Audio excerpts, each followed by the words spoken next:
Hello दोस्तों, कैसे हैं आप सभी। स्वागत है आप सबका मेरे YouTube channel learn with fun पर। मैंने आज की जो वीडियो बनाई है वो टीजीटी स्टूडेंट्स के लिए बनाई है और मेरा आज का जो टॉपिक है वह संस्कृत साहित्य से संबंधित है। उसी संबंध में मैंने संस्कृत साहित्य से संबंधित कुछ महत्वपूर्ण प्रश्नों को और उसकी व्याख्या को अपनी वीडियो में लिया है। तो चलिए वीडियो को प्रारंभ करते हैं।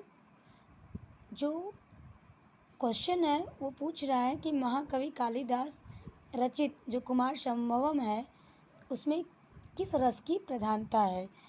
तो इसका उत्तर तो है श्रृंगार रस। आप सबको पता है कि कालिदास ने जो कुमार संभव रचना की है वह भगवान शिव और पार्वती के पुत्र कार्तिकेय को आधार बना के किया है और इस रचना में उन्होंने श्रृंगार रस को प्रमुख बनाया है और कुमार संभव में 17 सर्ग हैं। अब आइए हम कालिदास की जो प्रमुख रचनाएं हैं उसके बारे में भी जान लेते हैं। देखिए, कालिदास की प्रमुख रचना है ऋतु संहार। यह रचना जो है यह 6 सर्गों में लिखी गई है और यह एक गीति काव्य है। दूसरी रचना है मेघदूतम। मेघदूतम भी एक गीति काव्य है। तीसरी रचना है कुमार संभवम। कुमार संभवम जो है यह भी 17 सर्गों में लिखी गया 17 सर्गों में लिखा गया एक महाकाव्य है। चौथा जो इनका रचना है वो है रघुवंशम और रघुवंशम भी एक महाकाव्य है जिसे उन्होंने 19 सर्गों में लिखा है। देखिए, आपको याद करने के लिए बहुत अच्छा तरीका है कि कोई भी बच्चा जब तक कुंवारा है वह राजा नहीं बन सकता। तो आप 18 में से एक घटा देंगे तो वह 17 हो जाएगा। तो कुमार संभव का 17 सर्ग मिल जाएगा और जब वह राजा बनेगा तो 18 वर्ष के बाद बनेगा। तो इस तरह से आप 18 में 1 प्लस कर देंगे तो 19 सर्ग जो है वह रघुवंशम का मिल जाएगा। कुमार संभव और रघुवंशम ये दोनों ही महाकाव्य हैं। अगली रचना जो इनकी है मालविकाग्निमित्रम।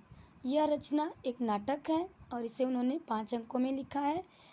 अगली रचना उनकी जो है 6वीं वह विक्रमोर्वशीयम जो है यह भी एक नाटक है और यह भी उन्होंने 5 अंक में ही लिखा है। और उनकी 7वीं रचना जो है अभिज्ञान शाकुंतलम, यह 7 अंकों में लिखी गई रचना है और इनका प्रमुख नाटक है।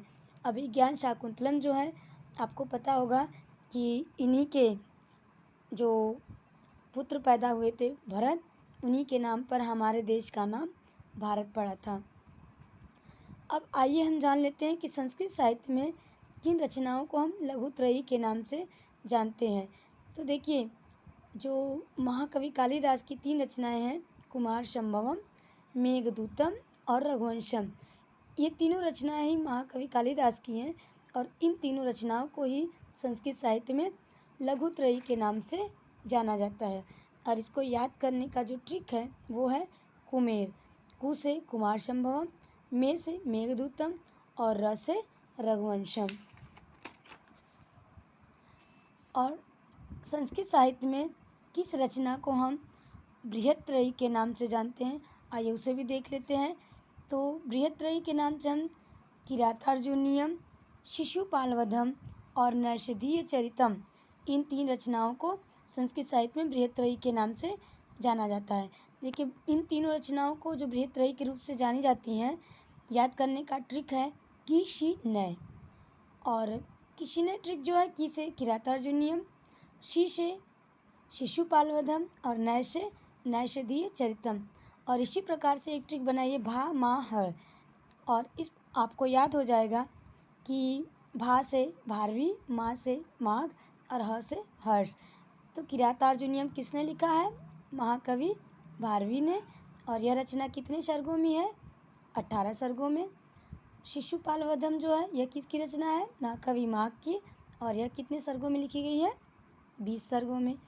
और नैषधीय चरितम जो है इसे श्रीहर्ष ने लिखा है और यह 22 सर्गों में लिखी गई रचना है। और इन सारी रचनाओं में ही वीर रस की प्रधानता है। किरातार्जुनीयम ग्रंथ का प्रारंभ जो है यह एक महत्वपूर्ण बिंदु है कि प्रश्न पूछा गया है। देखिए, कई बार प्रश्न यह भी पूछा गया है कि किस रचना में कितने सर्ग हैं, इसलिए मैंने आपको सर्ग भी बता दिए हैं। और यह भी क्वेश्चन पूछा गया है कि ऐसी कौन सी संस्कृत साहित्य की रचना है जिसका प्रारंभ श्री शब्द से हुआ है। तो वो है किरातार्जुनीयम। इस ग्रंथ का प्रारंभ जो है वह श्री शब्द से हुआ है और इस ग्रंथ का समापन जो है वह लक्ष्मी शब्द से हुआ है। अब दूसरा प्रश्न है, दूत वाक्यम कृति के रचनाकार। अब दूत वाक्यम किसने लिखा है? तो यह महाकवि भास की प्रमुख रचना है। अब आइए हम महाकवि भास की रचनाओं के बारे में भी थोड़ा जान लेते हैं।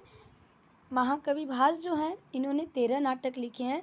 इन 13 नाटकों में उनके 5 नाटक ऐसे हैं जिसे हम एकांकी के रूप में जानते हैं। तो आइए देख लेते हैं उनके प्रमुख नाटकों को। इनका जो पहला नाटक है वह प्रतिज्ञा योगंधरायण है, जो 4 अंकों में लिखी गई है। दूसरा नाटक है स्वप्न वासव दत्तम, यह 6 अंकों में लिखी गई रचना है। तीसरी रचना है पंचरात्र, यह नाटक 3 अंकों में लिखा गया है। चौथा नाटक है बालचरित, यह नाटक 5 अंकों में लिखा गया है। और 5वां नाटक इनका है प्रतिमा नाटक, जो 7 अंकों में लिखा गया नाटक है।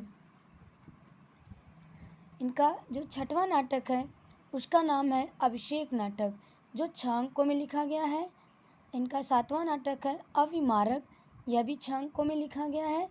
और 8वां चारुदत्त है, जो 4 अंकों में ही लिखा गया क्योंकि यह इनकी अपूर्ण रचना है। अब शेष जो 9, 10, 11, 12, 13 हैं, इन्हें हम है तो नाटक लेकिन इन्हें हम एकांकी के रूप में जानते हैं और उनके नाम क्रमशः हैं उरुभंग, दूतवाक्यम, दूत घटोत्कच, कर्णभार और मध्यम व्यायोग। तो आज की वीडियो को मैं यहीं स्टॉप करती हूँ। कमेंट करके मुझे ज़रूर बताइएगा कि आपको मेरे द्वारा दी गई वीडियो कैसी लगी। अगर आप मेरे चैनल पर नए हैं तो प्लीज़ मेरे चैनल को सब्सक्राइब करिए और बेल आइकन को प्रेस करिए, जिससे मेरे द्वारा बनाई गई वीडियो की नोटिफिकेशन समय समय पर आपको मिलती रहे। और अगर आपको मेरी वीडियो पसंद आ रही है तो वीडियो को लाइक करना और शेयर करना न भूलें। Thank you.